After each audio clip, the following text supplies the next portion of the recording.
Hello guys, so ayan nga, ngayon ipaprank ko mga pusa gamit itong papel na butiki. So shade lang natin ng konti. So yan, tapos na. Ay, nakita. Paano ba yan? Well, okay lang yan.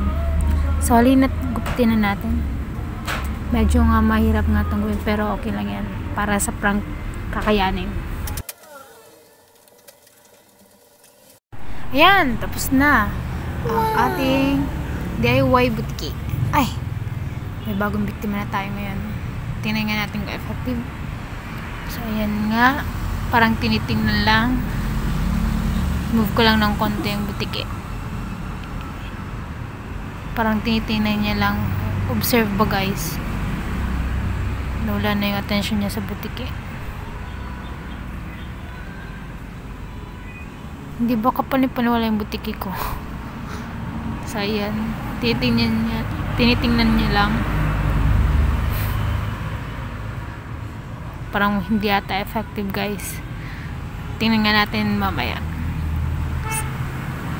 Yan, saba naman natin ilagay.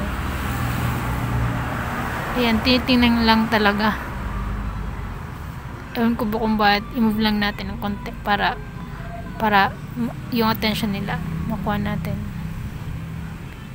Para ba ma-trigger sila na parang ma-trigger na bulin yung butiki.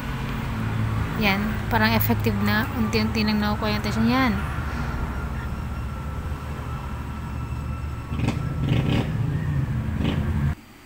Ayan, titingnan nga lang. Move lang natin ng konti. Para bang gumagalaw lang. Natural lang. Oh, yeah. Nakikipaglaban. So, ayun nga. Parang effective nga. Ayan, nilalaro niya na. Ngayon, idinikit ko naman ito sa aming dingding. Tingnan natin. Ayan yung mga puso naman. Tingnan natin kung mapansin niya. So, ayun nga, napansin niya na naman kanina. Ayan. Natakot ako ba mahulog to? Ayan.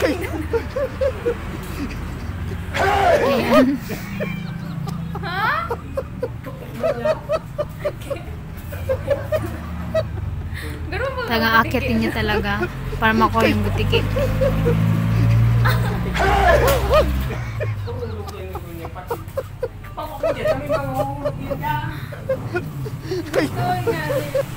So yan. Wait lang guys, tanggalin ko lang yung sili namin. Mahulog.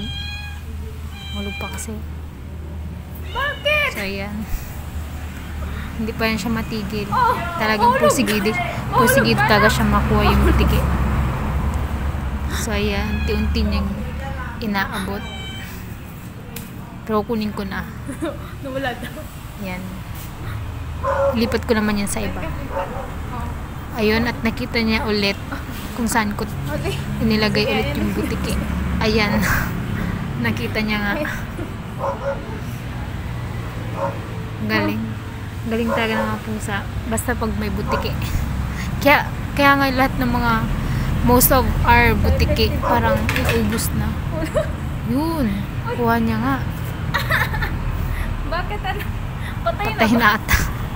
Mukhang naloko ata siya.